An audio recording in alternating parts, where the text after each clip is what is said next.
उत्तर प्रदेश के रजिस्ट्रेशन विभाग की नई नीतियों के विरोध में प्रदेश भर के तहसील मुख्यालयों पर चल रहा आंदोलन अब निर्णायक मोड़ पर पहुंचता दिखाई दे रहा है। दस्तावेज लेखक, स्टाम्प विक्रेता और अधिवक्ताओं के संयुक्त संघर्ष समिति ने सरकार की नीतियों को आम जनता, किसानों, मजदूरों और मध्यम वर्गीय परिवारों के हितों के खिलाफ बताते हुए आंदोलन को और तेज करने का ऐलान किया है।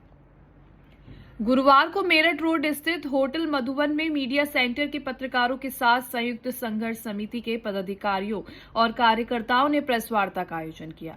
इस दौरान समिति पदाधिकारियों ने कहा कि उत्तर प्रदेश के रजिस्ट्रेशन विभाग की नई नीतियों के विरोध में आंदोलन अब केवल दस्तावेज लेखकों और स्टाम्प विक्रेताओं तक सीमित नहीं रह गया है, बल्कि प्रदेश के लगभग 70% आम नागरिकों की समस्याओं और परेशानियों का प्रतीक बन चुका है। उनका आरोप है कि नई व्यवस्थाओं के कारण सबसे अधिक आर्थिक और प्रशासनिक बोझ आम जनता पर पड़ रहा है। इस दौरान संयुक्त संघर्ष समिति के अध्यक्ष एडवोकेट योगेंद्र कंबोज ने बताया कि आंदोलन से संबंधित मांगों का विस्तृत ज्ञापन नगर विधायक और राज्य मंत्री कपिल देव अग्रवाल, मंत्री अनिल कुमार और जिलाधिकारी के माध्यम से मुख्यमंत्री को भेजा गया है। मांग पत्र के माध्यम से मुख्यमंत्री से पूरे मामले का संज्ञान लेकर प्रभावित वर्गों को राहत देने, रोजगार बचाने और आगामी चुनावों से पूर्व जनता में बढ़ रहे असंतोष को दूर करने के लिए तत्काल हस्तक्षेप करने की मांग की गई है। संयुक्त संघर्ष समिति का आरोप है कि दस्तावेज लेखन और पंजीकरण की नई व्यवस्था ने इस व्यवसाय से जुड़े हजारों लोगों के सामने रोजगार का गंभीर संकट खड़ा कर दिया है। समिति का कहना है कि पूरी तरह पेपरलेस और ऑनलाइन व्यवस्था लागू किए जाने के बावजूद पोर्टल पर पर्याप्त तकनीकी संसाधन उपलब्ध नहीं है। आरोप है कि पंजीकरण पोर्टल पर बार बार आने वाली तकनीकी समस्याओं के कारण रजिस्ट्री कार्य प्रभावित हो रहा है, जिससे सरकार के राजस्व पर भी नकारात्मक प्रभाव पड़ रहा है। कई बार सर्वर और वेबसाइट कई दिनों तक बंद रहने से पक्षकारों के सौदे निरस्त हो जाते हैं और ऑनलाइन जमा की गई फीस समय पर वापसी नहीं मिलती। समिति ने मांग की है कि ऑनलाइन भुगतान के साथ साथ पूर्व की व्यवस्था के अनुरूप अन्य भुगतान विकल्प भी उपलब्ध कराए जाएं और ऑनलाइन आवेदन पत्रों की वैधता अवधि से कम 120 दिन या 4 माह की जाए। रियल टाइम खतौनी व्यवस्था से जुड़ी हुई है। संघर्ष समिति का कहना है कि पुरानी व्यवस्था की तुलना में नई प्रणाली से आम जनता का खर्च और परेशानी दोनों बढ़ रहे हैं। समिति का यह भी कहना है कि नई व्यवस्था के तहत तैयार की जा रही खतौनियों में 50 से 60% तक त्रुटियां सामने आई हैं, जिसके कारण लोगों को बार बार तहसीलों के चक्कर लगाने पड़ रहे हैं।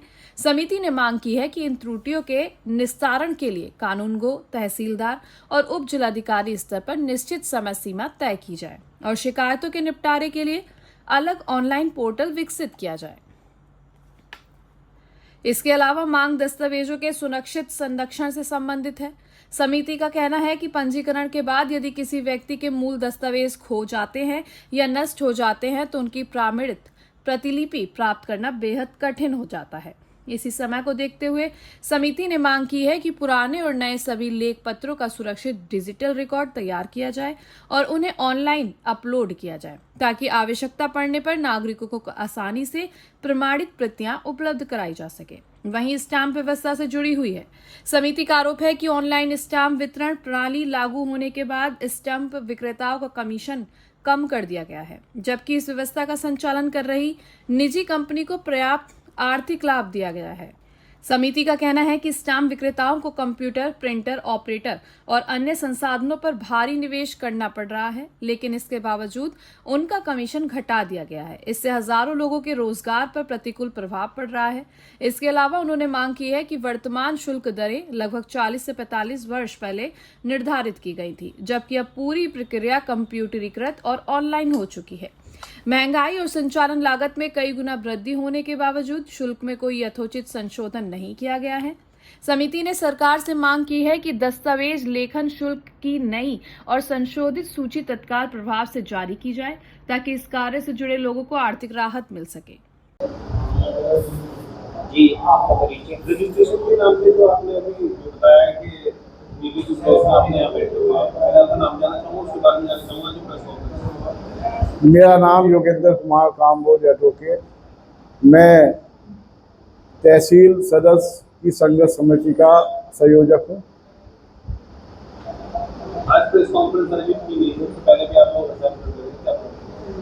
समस्या ये है कि सरकार नई नीति, पुरानी नीति को ख़त्म करके नई नीति लाना चाह रही है। उस नई नीति से हमारे रोजगार को ख़त्म होने के पूरे अवसर। हम अपने रोजगार बचाने के लिए 16 जून से धरनारत हैं, कलमबंद हड़ताल है। इस दौरान कोई भी दस्तावेज हमारे दफ्तर में नहीं हुई है और केवल यही हड़ताल नहीं है, पश्चिमी उत्तर प्रदेश के 22 जिलों के सभी रजिस्ट्री कार्यालय में हड़ताल है, कलमबंद हड़ताल है, कोई कार्य नहीं हो रहा। किस तरह का खतरा है आप लोगों को? क्या बदलाव होने जा रहे हैं? क्या उससे आपको नुकसान होगा? सरकार जो है ई नीति के आधार पर पूरे प्रदेश में 20,000 निबंधक मित्र नियुक्त करने जा रही है।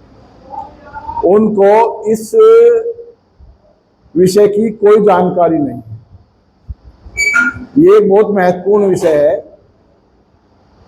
हम लोग लगभग 45 साल से 30 साल से कोई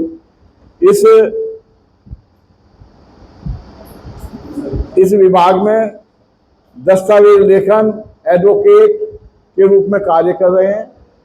हमें इस विषय का पूरा अनुभव है।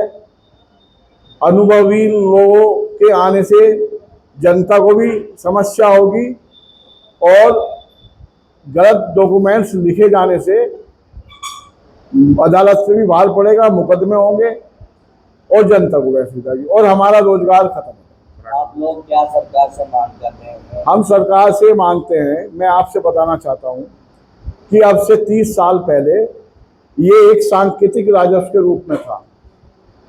आज हम लोगों के ईमानदारी से कार्य करने के कारण, हमारे प्रयासों के कारण यह विभाग, हमारा विभाग प्रदेश में दूसरे नंबर पर राजस्व देता है।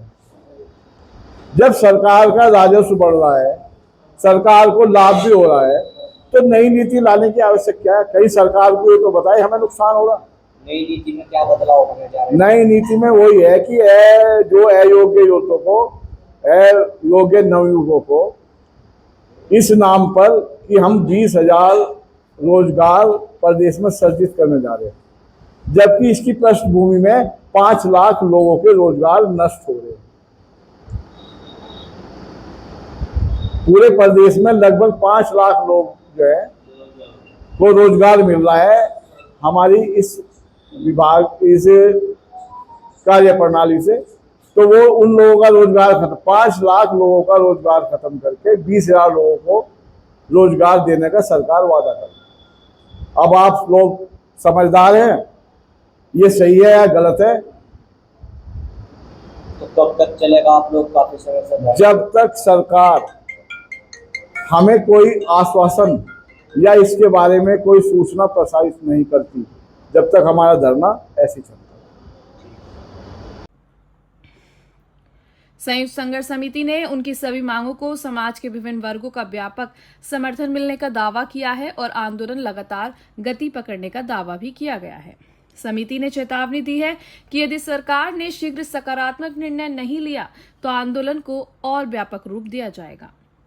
पत्रकार वार्ता में advocate Yogendra Kamboj, Haji Qamruzzama, advocate Hemant Arora, advocate Sanjay Shivam, advocate Manoj Pal, Ravi Jain, Kishan Chand Kamboj, Rajneet Tyagi, Ashok Tyagi, Kuldeep Gupta, Shashikant Sharma, Abhinav Mittal, Ashok Maheshwari, Vijay Kumar, Noor Mohammad सहित बड़ी संख्या में अधिवक्ता, दस्तावेज लेखक और स्टैम्प विक्रेता उपस्थित रहे।